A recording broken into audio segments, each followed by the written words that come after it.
Hello friends, एक बार फिर से आपका स्वागत है।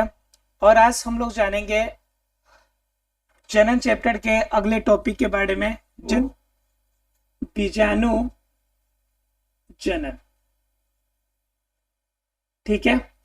लघु बीजाणु जनन के अंदर इससे हम लोग बोलते हैं इंग्लिश में माइक्रोस्पोरोजेनेसिस। जिस स्टूडेंट को अगर इंग्लिश में भी अगर पता करना है तो माइंड सेटअप कर ले, माइक्रो एस्पोरोजेनेसिस बोलते हैं इसे। ठीक है। अब माइक्रोस्पोरोजेनेसिस अर्थात कि लघु बीजाणु जनन के अंदर क्या होता है, पहले हम लोग बात करेंगे परागकोश की। जैसे मान लीजिए हमने बताया आपको कि पौधे के अंदर यह जो लंबा हिस्सा होता है, ठीक है, यह लंबा जो भाग होता है, यह लंबा भाग आपका क्या है, पुंकेसर का हिस्सा है। किसका हिस्सा है? पुंकेसर का हिस्सा है। पुंकेसर में सबसे ऊपर हमने बताया था कि ये वाला हिस्सा आपका क्या है, ये वाला हिस्सा आपका परागकोश है। क्या आपका? परागकोश। और परागकोश को जब ध्यान से देखेंगे तो इस परागकोश के सबसे ऊपरी वाले हिस्से को अगर हम देखेंगे तो यह चतुष्फलकीय होता है।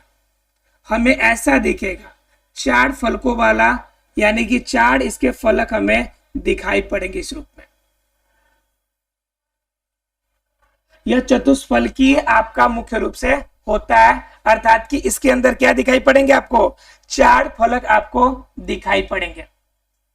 अब इसके अंदर 4 फलक दिखाई पड़ेंगे तो ये क्या होंगे कि यह चारों जो इनके अंदर होंगे वह मुख्य रूप से किस रूप में काम करेंगे, तो लघु बीजाणु के मातृ कोशिका के रूप में। किसके रूप में? मातृ कोशिका के रूप में। और लघु बीजाणु की जब मातृ कोशिका है तो आपको पता है कि मातृ कोशिका जो होगी, अर्थात कि जो मुख्य कोशिका होगी, हमेशा किस अवस्था में रहती है? द्विगुणित अवस्था में रहती है। किस अवस्था में रहती है? द्विगुणित, अर्थात कि 2n के रूप में हमेशा रहती है। अब मातृ कोशिका है तो उनसे आपका लघु बीजाणु बनना है। अब लघु बीजाणु बनना अर्थात कि परागकण बनना है, तो हमने आपको एक और बात बताई थी कि जब भी किसी भी जनन कोशिका से आपकी जनन युग्मक बनेगा तो उसके अंदर जो विभाजन की क्रिया होगी, वह विभाजन की क्रिया क्या होगी, उसमें अर्धसूत्री विभाजन होती है। कौन सी विभाजन होती है? अर्धसूत्री विभाजन। और जब अर्धसूत्री विभाजन की क्रिया होती है तो उसमें मैंने एक और बात आपको बताई थी कि अर्धसूत्री विभाजन जो होगा, इसमें अर्ध का मतलब क्या हो जाता है? अर्ध का मतलब आधा, और सूत्री का मतलब क्या? गुणसूत्र। यानी जिनके अंदर गुणसूत्र क्या हो जाए, आधी आधी हो जाए, अर्थात कि द्विगुणित है। तो इसके अंदर जो नए परागकण बनेंगे, नए आपके जो लघु बीजाणु बनेंगे, वो क्या हो जाएंगे? हैप्लॉइड हो जाएंगे, अर्थात क्या? अगुणित अवस्था में आएंगे। किस अवस्था में आएंगे? अगुणित। और एक कोशिका जब टूटेगी तो उनसे कुल कितनी कोशिकाएं बनेंगी? तो एक जब टूटेगा तो उनसे आपकी 4 नई कोशिकाएं बनेंगी। कितनी कोशिकाएं नहीं बनेगी? 4 नई कोशिका बनेगी। अर्थात क्या, अगर हम परागकोश को ध्यान से देखें तो वह लघु बीजाणु जनन का फॉर्म होता है। और लघु बीजाणु जो होंगे वह सामान्य रूप से किस रूप में होंगे? चतुष्फलकीय रूप में होंगे, यानी कि 4 भागों में वो बटे होंगे। अब इन चारों भागों में आपका क्या होंगे? ये मातृ कोशिका के रूप में रहेंगे। और मातृ कोशिका जो होंगे किस अवस्था में रहेगी? द्विगुणित अवस्था में, अर्थात कि 2n के फॉर्म में। और यह जब द्विगुणित अवस्था में रहेंगे तो इनसे हमें युग्मक बनाने के लिए, या फिर हम युग्मक के कंडीशन में जाने के लिए हम क्या करेंगे? इसका अर्धसूत्री विभाजन करेंगे। और अर्धसूत्री विभाजन जब होगा तो अर्धसूत्री विभाजन से क्या होंगे? आधा आधा गुणसूत्र हो जाएगा। तो यह पहले से 2n फॉर्म में है, और अर्धसूत्री विभाजन होगा तो n अलग हो जाएगा, और आपका इस तरह से आपके 4 बनेंगे और चारों जो लघु बीजाणु होंगे वह चारों के चारों क्या होंगे, चारों के चारों अगुणित होंगे। और यही लघु बीजाणु आगे विकसित होकर किसके रूप में जाएंगे, पराग कण के रूप में विकसित होंगे। किसके रूप में विकसित होंगे, पराग कण के रूप में। अब एक और बात आती है कि यह जो लघु बीजाणु जो धानी है, जिसके अंदर लघु बीजाणु रहेगा आपका लघु बीजाणु धानी, जिसके अंदर लघु बीजाणु पाया जाएगा, यह 4 लेयर में बंद रहेगा। सबसे बाहरी वाला आपका या इसकी बाह्य त्वचा हो जाएगी, ठीक है। उसके बाद वाला जो सेकेंड है आपका, यह मध्य त्वचा हो जाएगी।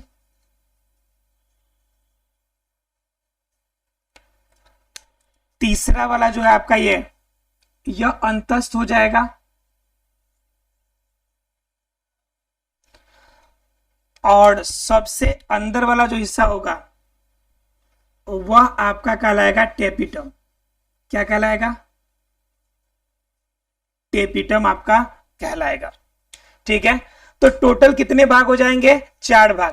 पहला भाग बाह्य त्वचा, दूसरा भाग मध्य त्वचा, तीसरा भाग अंतस्थ और चौथा भाग आपका क्या होगा, टेपिटम। तो कुल मिला के कितने पार्ट हो गए, 4 पार्ट हो गए।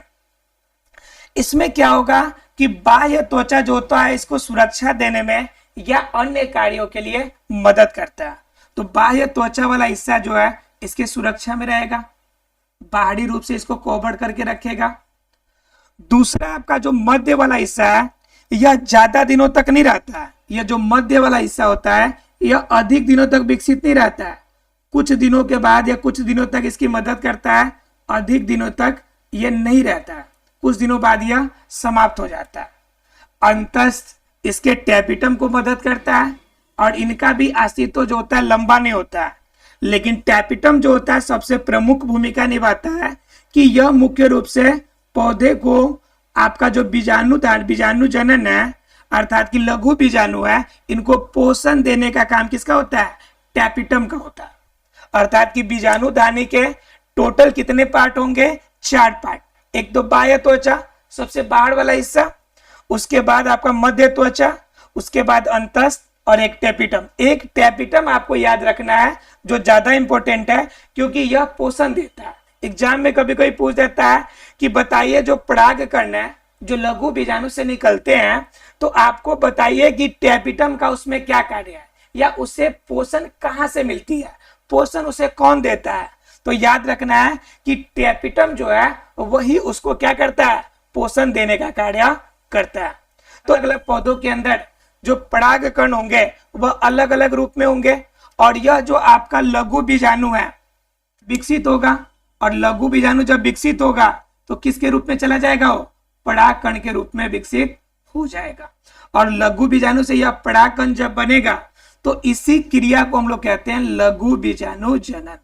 क्या कहते हैं इसे, लघु बीजाणु जनन, लघु बीजाणु जनन। तो ये क्रिया क्या होगी हमारी, लघु बीजाणु जनन की क्रिया। अब बात आती है कि पराग कण के बारे में। हमने देखा कि पराग कण कैसे बनते हैं अर्थात कि पराग कण निकलेगा कैसे।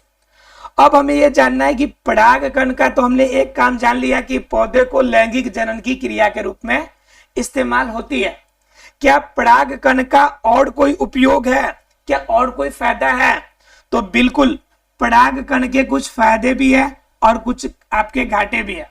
जैसे मैंने बताया था कि कोई भी चीज होता है तो आपके लिए बेनिफिशियल भी हो सकता है या फिर आपके लिए हानिकारक भी हो सकता है, दोनों कंडीशन होते हैं। तो पराग कण भी हमारे लिए फायदे होते हैं और हानि भी देते हैं। अब जरा सोच के बताइए कि पहले आपको फायदा जानना है, पहले हानि जानना है। तो पहले इनका फायदा का चर्चा कर लेते हैं क्योंकि हर कोई पहले फायदा सोचता है, घाटा की चर्चा तो सोचता ही नहीं कोई, निगेटिव तो कोई सोच के ही नहीं चलता है।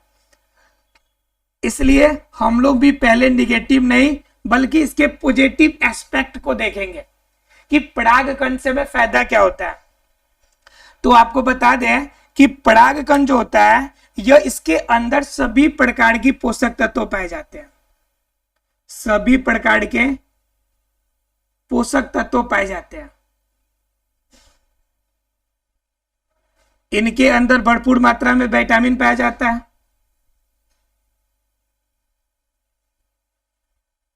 भरपूर मात्रा में विटामिन होते हैं, जिनके वजह से यह पराग कण का टैबलेट के रूप में इस्तेमाल किया जाता है, अर्थात इसका टैबलेट बनता है। और इन टैबलेट का यूज लंबे समय तक भोजन को आपका कवर अप करने के लिए या एनर्जी देने के लिए इस्तेमाल किया जाता है। इन टैबलेट का उपयोग ज्यादातर वो लोग करते हैं जो धावक होते हैं, जिनको क्या होते हैं, दौड़ने में आपको एनर्जी की ज्यादा जरूरत पड़ती है।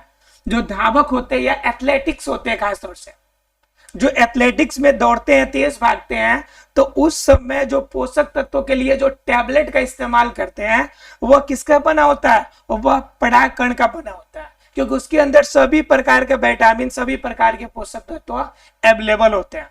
तो समझ सकते हैं कि कितना ज्यादा पोषक तत्व रखता होगा कि एक धावक अपने रूप में यह इस्तेमाल इसे करता है। तो कंफर्म है कि अच्छा पावर रखता होगा।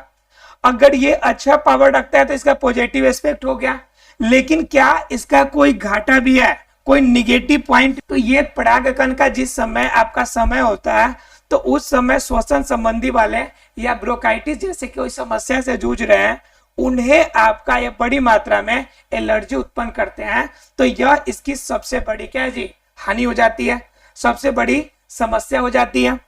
जो परागकण की आयु होगी, अर्थात कि परागकण की जो आयु होगी, परागकण की जो आयु होगी वो क्या होगी आपकी, अलग अलग रूप में होगी। 30 मिनट से लेके 6 मंथ तक या उससे ज्यादा दिनों तक की हो सकती है। यहां तक आशा फ्रेंड्स क्लियर हो गया होगा। हमारे साथ बने रहने के लिए thank you very much friends. मिलते हैं फ्रेंड्स अगले क्लास के साथ।